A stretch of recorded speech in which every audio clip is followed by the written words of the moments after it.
Today we are sitting at the foothill of Himalayas. Himalaya is the father of your mother. And since I have come here, the feeling of returning to the father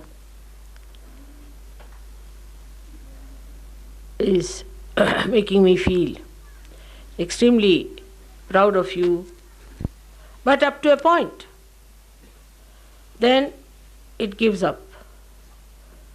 This is what has happened in this area before also. There were many kings who ruled these areas where there were people who worshipped the goddess and lived a righteous, innocent life, and those who tried to insult the mother perished forever and ever. We are so fortunate today that Yogi Mahajan has called us here in this beautiful place, which is so vibrating, is so much full of the blessings of the great saints who were practicing meditation here. They have worked out the meditation for us. Through their ascent, they have achieved a road for us. Our Sushumna improved because of their blessings. Because they have worked so hard, our Sushumna has become so accessible, so easily possible for us to ascend. Today you may not see them, but I see them clearly. All my gratitude to them that they, in this atmosphere of purity, came but lived in these remote corners without any shelter, without any support, without any help, for days together. For you, Sahaja Yoga has become so easy. You are all easy chair spiritual seekers. There is no struggle, there is no problem. Wherever you are, you get your realization. They have made it so easy. They have done it for you. But that does not mean that you should take Sahaja Yoga for granted. Today, in this great place, let us think of the new visions I have about Sahaja Yoga. Sahaja Yoga has to become a great Vishwa Yoga, Maha Yoga, the bubbling energy of divine in the new tree of Vishwadharma.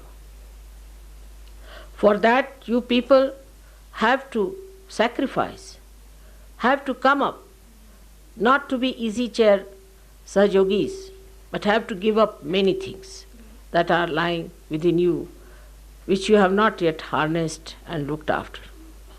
It pains me to see the way Sahajogis take Sahaja Yoga for granted. It's not possible.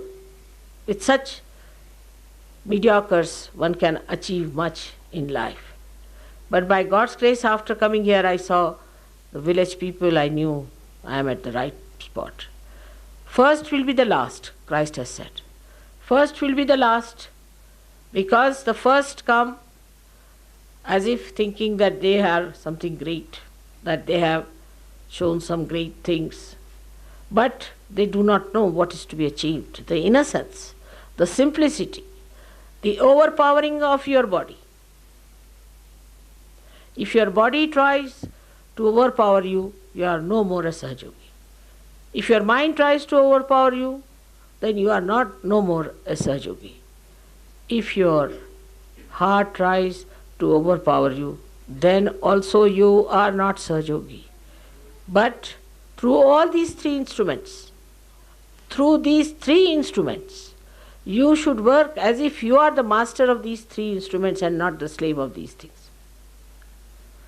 This is a very, very important thing, because Sahaja Yoga has too many blessings. It gives you all kinds of prosperity.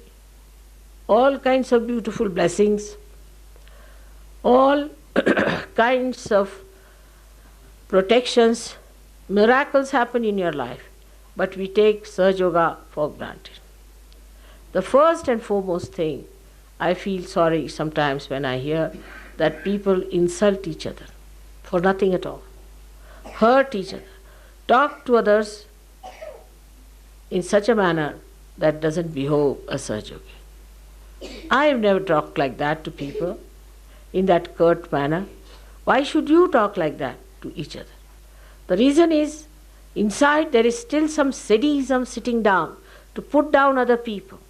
That sadism will make you satanic. It will not make you saintly and godly. It is not a godly quality to behave in that manner. For such people only these 7 powers were born, to slay their ego, to slay their sadistic temperaments, and to make them into beautiful people who will surrender to God and will take to milder methods of attainment.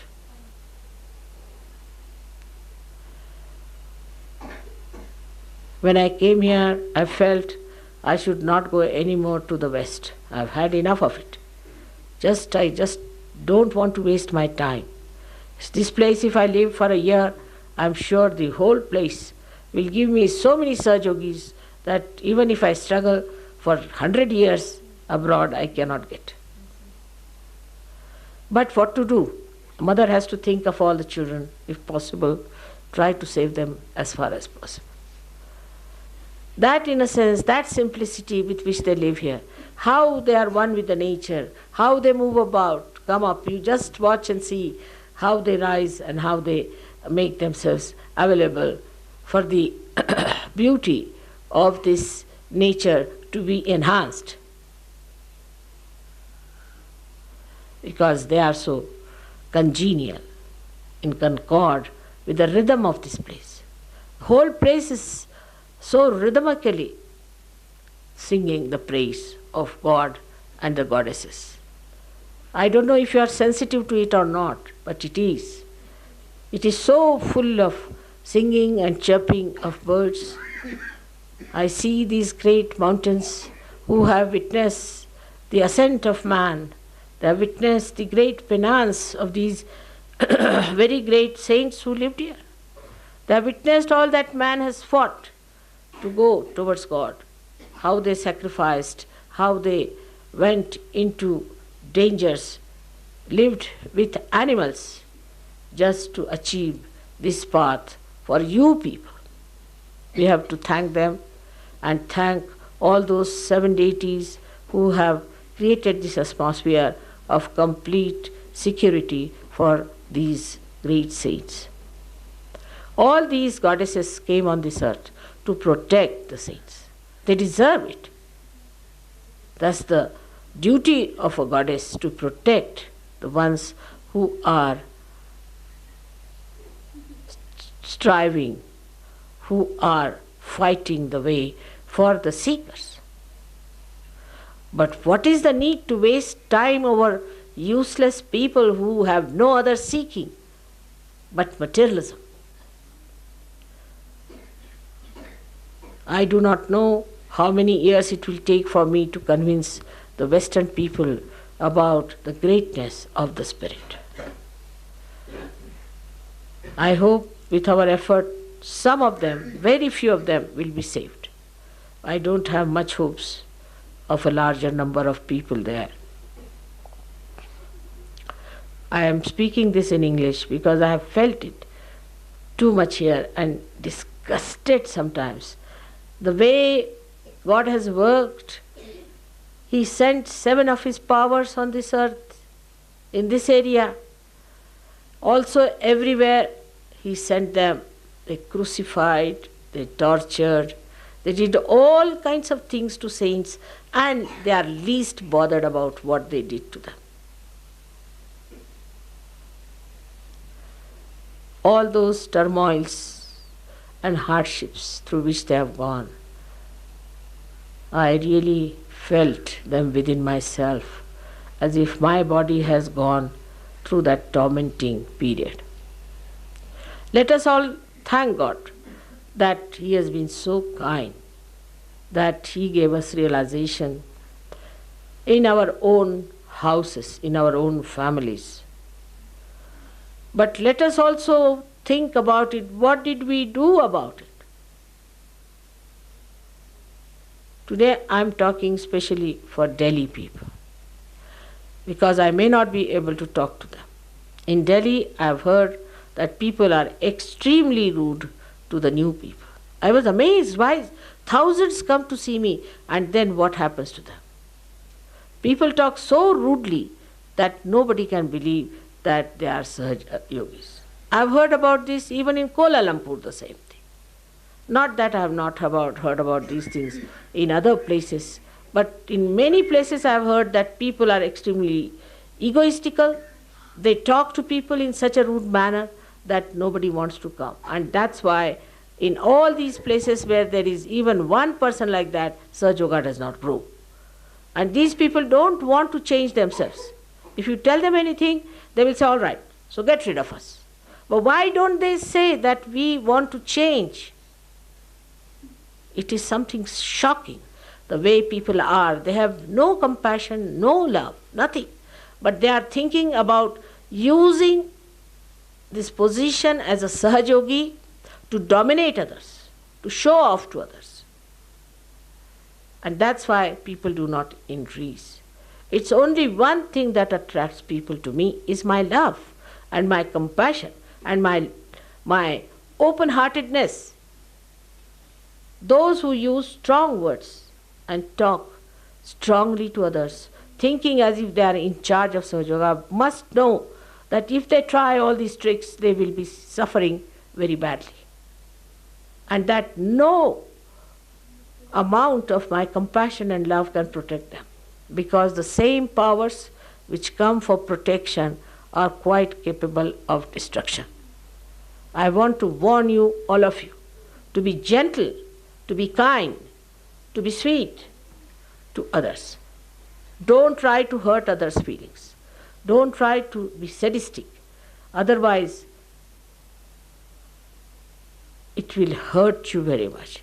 It has happened in this place where you are sitting today, in this area. It has happened. I can see all the past that took place. Those people who tried to be harsh and horrible suffered a lot. They had to become gentle. One great saint called Durvasa, he was known to be a very hot-tempered fellow. And he meditated, but he was so hot-tempered. He did not live in this area. He lived in the thick forest of Maharashtra. And there he was extremely hot-tempered, used to shout at people, because he thought he has got the realization and he has right to shout at everyone and to make a nuisance out of him. Once he went to the ashram of a Muni called Kashyap Muni, and he had a daughter called Shakuntala. Shakuntala had just married a king, and she was thinking about him. This Durvasa went and called for her. She forgot to answer his call. So he cursed her that the person about whom you are thinking will forget you and you will suffer because of that. He was so angry that she did not attend to him. Still she was in her own mood. And then when he came in, she could not look after him as he wanted to be looked after. This was Durvasa, and he made her suffer a lot. But later on he discovered that he was a man of tremendous temper, and that his feet are going into the hell. There is hell burning under his feet. And that heat made him feel terrible. So he ran towards Himalayas. He came down here near and he meditated in this place where he just asked for one thing is, "Oh Mother, give me the sweetness, the nectar of your love. Please let me have." He stayed here in a jungle for years together, meditated, and tomorrow, I think day after tomorrow, we'll be having our lecture there. We'll be having our program there. This is Durvasa who came all the way from the south because he couldn't bear the heat that was burning him. That must be something like a cancer or something. In cancer you get this kind of heat. The people who are heated, those who have too much heat, always used to come to Himalayas to cool down, to see the heights of Himalayas, the depths of Himalayas, to see the greatness of creation, to see the smallness of their own being, to become humble, to become extremely humble. And that's what happened to him. He meditated on the greatness of Himalayas, at the lotus feet of Himalayas, and he prayed to Himalayas, O Lord, you are the one who has given us the greatest of greatest, the highest of highest, to look upon you. You are the one who is a symbol of the heights we have to reach. And I am a person who used to think I am very great till I saw your greatness here, the way you bear the snow upon your head and the way you reach the depths of our hearts. And then he meditated here and he got his salvation. Realization is not sufficient. It is not the salvation. Realization is just the beginning. Salvation comes when we master our body, master our mind, master ourselves in such a way that we become beautiful flowers and the fragrance of our beauty flows and everybody enjoys it. I am speaking this for all the people who are still thinking that they have got realization, they have certain positions in Sahaja Yoga, so they can misbehave with everyone as they like.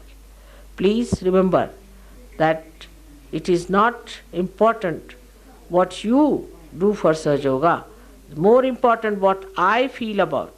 If you have to be something greater, humble down yourself. Humbling down is very, very important. Nobody has to think that we can achieve something greater heights by dominating others. This has been very upsetting since I have been in Delhi. I have seen this in and out, and I was surprised that in Delhi still people are so stupid that those who organize, some of them are so harsh. I would request you to humble down, to come down to proper senses and understand that it is your gain if you humble down. Like Durvasa, you don't have to stay here in the jungles with the tigers and the lions who come and roar at you and the snakes that trap you in the night. You have to have this lion and the tigers to be seen. They are within us. And the snakes and the scorpion that come out of you and bite others, please look after them. See that you become a beautiful person and not that you run after something that is power or materialism. It stirs me completely sometimes when I see the disparity between the beauty of the people of these simple villages and the cunning and the domination of the city people. And sometimes I feel I should give up all the cities and ask them to jump in the hell if they do not know how to behave. I think the whole thing has come to me because Durvasa's example I see very clearly. How many of you would be willing to do that kind of a penance that Durvasa had to do? But Durvasa, being a great seeker, a real seeker, felt that I have done nothing so far after my realization. Only my temper, my showing off, that I am to be a great person here and there, wherever I go, everybody should dance after me. And he got cursed and he had to come here. The son of Shakuntala was a great child called Bharat. After that great son of Shakuntala, this country is called as Bharat because he was a saint and he ruled the country as a benevolent king. He occupied the whole of this country, even Pakistan and Burma inclusive, and was the ruler of all this country, a very benevolent, humble, and a very great, highly evolved soul. That's why this country, the whole country, has the name of Bharat from him. So in a way that we should really understand that when Durvasa saw that the cursed Shakuntala produced such a great soul, suffering because of its curses, because her husband forgot about her, he never recognized her. When she went to her husband, he never recognized her, and she had to live without her husband, and this child was born. And then suddenly he remembered, because the ring he had given was lost in the water and a fish had gulped it down, and the same fish was caught, and when they found the ring, he remembered all that had passed. Then he sent for her and called her, and then the king Bharat ruled this country. That's how we are called as Bharati. That is the symbol of a personality that is an Indian. We are Indians, and Indians have a great symbol of Bharata before them, and that's how we have to lead a life of saintliness. You may be king, you may be street beggar, you may be anything, but for an Indian it is important to lead a life of complete dedication and complete renunciation. He has to lead an austere life, controlling his attention. He has to control his attention and tell the attention not to go to wrong places. These heights which these people have achieved through their innocence, you will have to achieve through your understanding. That's the first step you have to cross after realization. They'll get realization and will jump into the kingdom of God. I won't have any problem with them. Let me come and stay here for a month, and you will see this area will be all charmed. But what about us, the rest of us who think no end of themselves? That's why I spoke in English language today, for you people to understand that this English language itself has given this terrible ego, like a pump. It goes into your head and you start thinking no end of yourself. How many are going to meditate from tomorrow? How many are going to get up in the morning and give up their rooms and come out and meditate? Go into the wild just thinking that you belong to this nature. We have to have a very rigorous disciplining, self-disciplining of ourselves. Otherwise, it's useless to waste energy on people who have no value, no respect for their realization, for themselves. I have to tell you that you have come here is very good. Now see the ashram life. Now don't try to find faults with this ashram didn't have this, ashram didn't have that, we had no place to sleep, we had no place for a bathroom. Please don't do all those things. You have not come here to enjoy a 5-star hotel. For that you have not come all the way here. Please, for heaven's sake, don't have that. On the contrary, I'll be happy if you can sleep outside in the cold and go through it. I can do it.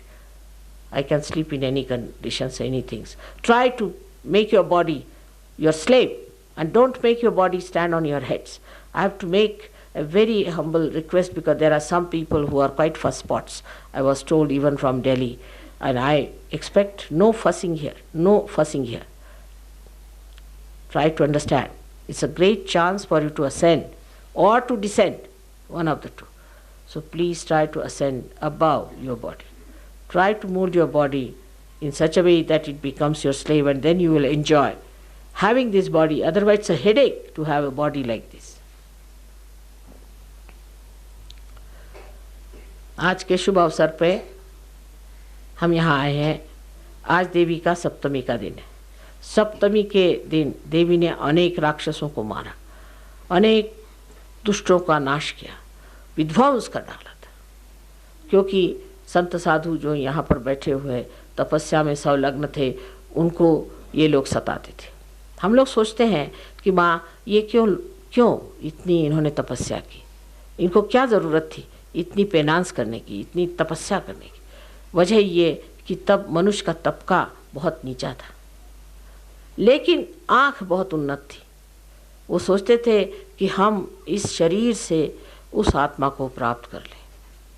इसलिए उन्होंने इतनी मेहनत की और इस स्थान में बैठ करके इतनी तपस्विता करी।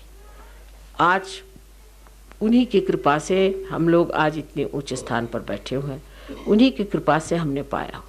इसका मतलब ये नहीं कि हम लोग इस सहयोग को समझ लें कि हमारे लिए एक बड़ी भारी देन हो गई, कोई हम बड़े ग्रेट पीपल हैं जिनको कि भगवान ने वरण कर लिया, वी आर चोजन पीपल, और इस तरह की बातें सोचने वाले लोगों को मैं बताती हूँ, बड़ा धक्का बैठेगा। ये देखेंगे कि जो लोग यहाँ पे भोले भाले हैं, जो यहाँ सीधे सरल हैं, जो स्वभाव से अत्यंत सुंदर हैं, ये सबसे पहले आकाश की ओर उठेंगे और बाकी सब यहीं धरातल पे बैठे रहेंगे। जितनी जड़ वस्तु है सब यहीं रह जाएगी। इसलिए सिर्फ आपका रियलाइजेशन होना पूरी बात नहीं है। मैं यही बात अंग्रेजी में कह रही थी, वही बात आपसे कह रही हूँ। इस शुभ अवसर पे ये जानना चाहिए कि परमात्मा ने अपनी सारी शक्तियाँ आपके सुरक्षा के लिए, आपके क्षेम के लिए, आपके अच्छाई के लिए लगा रखी।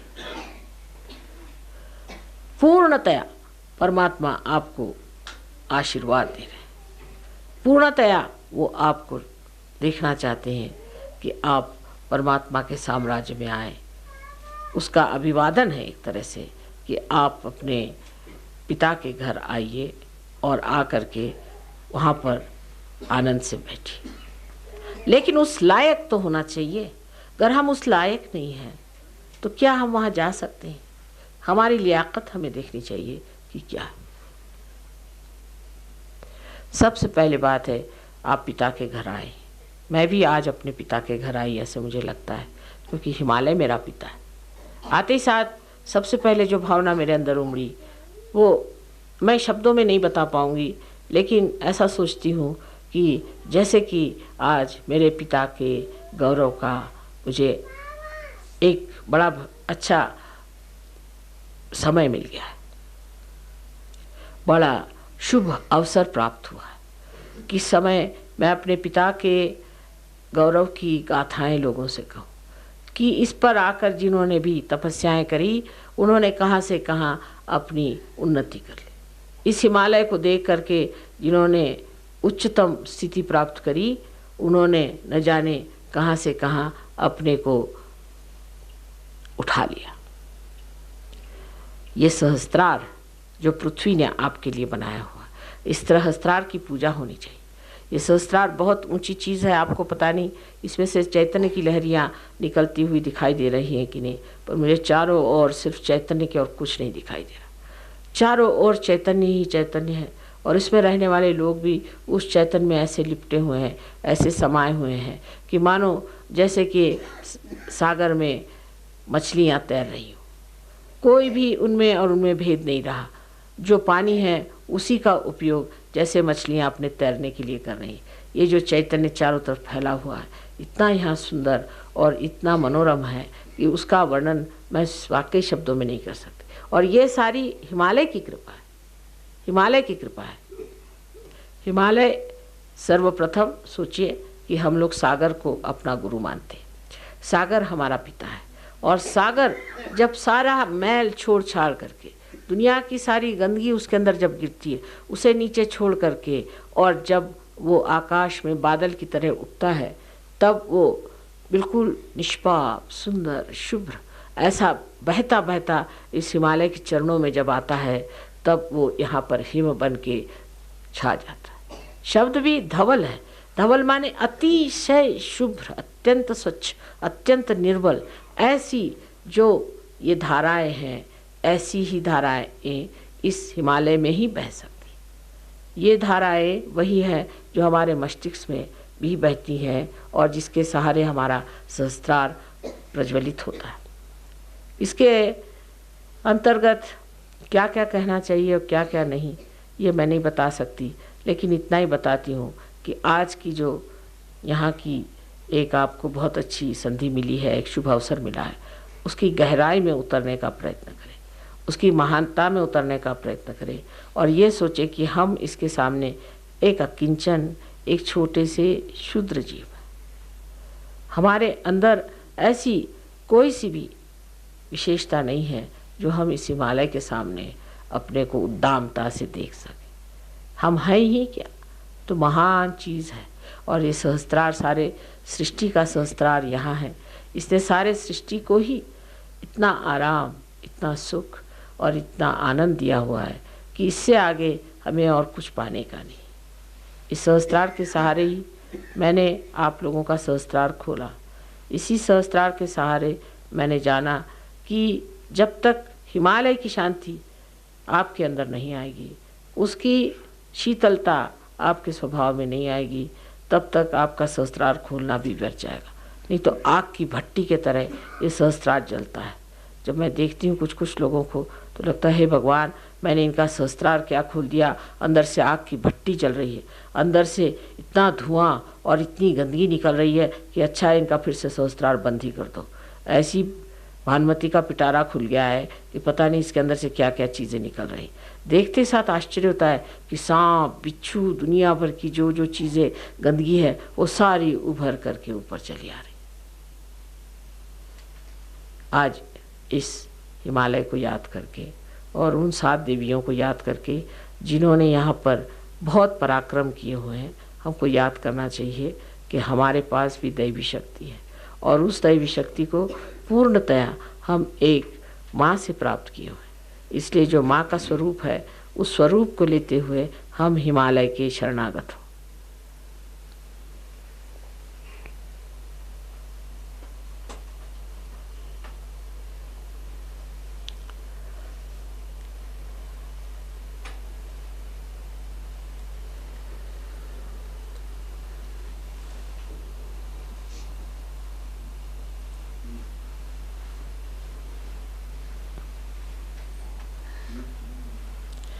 आप दूसरों की ओर नज़र न रखें, अपनी ओर नज़र रखें। लोग दूसरों को सोचते हैं, ये सोचते हैं वो आदमी खराब है, that man is not good, that fellow is not good.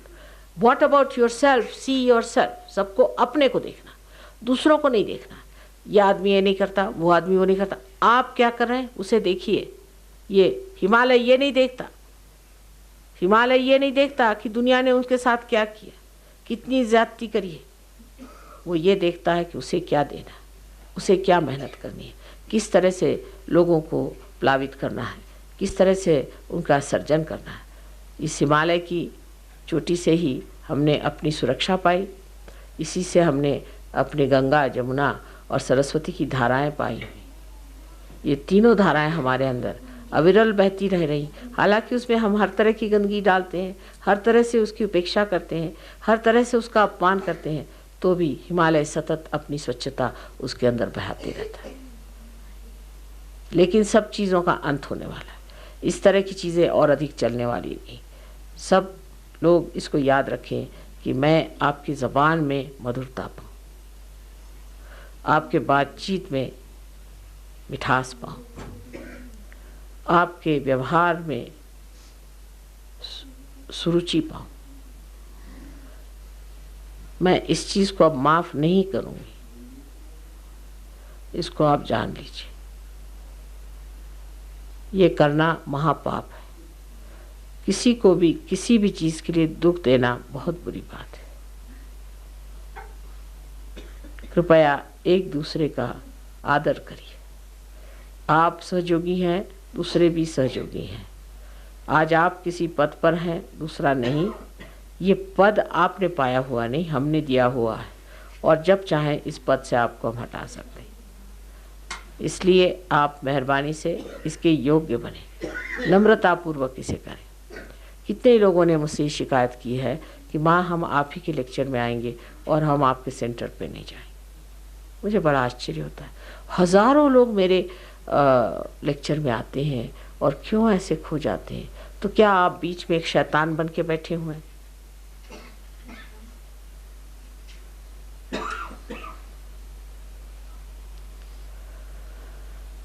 कृपया मेरी बात की ओर ध्यान दें और सब अपनी ओर देखें, दूसरों की ओर नहीं। हमने ऐसा किया है क्या? हमने ऐसा किया क्या? हमने ऐसा किया? तब आप जानेंगे जब आप इस चीज़ को समझ लें, जब आप अपनी ही गलती को देखेंगे तभी तो ना आप ठीक कर पाएंगे, और तभी आप इस हिमालय की महानता को जानेंगे। नहीं तो आप समझ नहीं पाएंगे। आपके अंदर न वो संवेदना है, नहीं वो आँखें हैं, नहीं वो समझ है, नहीं वो सूझबूझ है कि आप इसे समझ पाए कि ये क्या चीज़ है जहाँ आप बैठे हुए, किसकी गोद में आप आए हुए। जिसके गोद में हम रहें, पले बड़े हुए, वही ये महान पिता हमारा है। इसका आप मान रखिए और इनके सामने नतमस्तक हो करके ये सिद्ध करके दे कि जो हमने कार्य किया वो किसी काम का रहा, बेकार का नहीं रहा। इसी प्रकार इन 7 देवियों का आशीर्वाद आप कर अनंत रहेगा।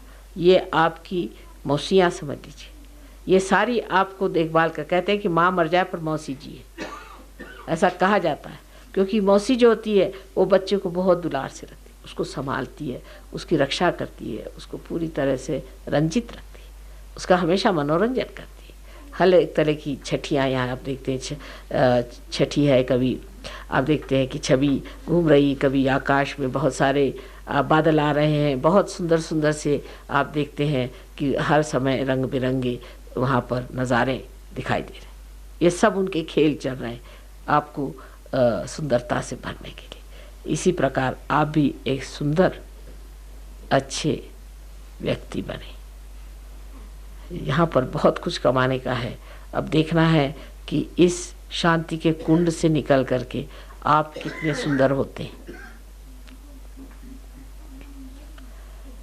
आज की पूजा में बहुत महत्व है और हो सकता है कि इस पूजा में बहुत लोग बहुत कुछ पालेंगे, लेकिन अपने चित्त को स्थिर करें और चित्त में पहले शांति की आराधना करके कि माँ हमें आप शांति दीजिए, शांति की मांग करें जिससे आप दुनिया में शांति फैलाएं। तब आनंद आता है। आनंद शांति के बगैर नहीं आ सकता।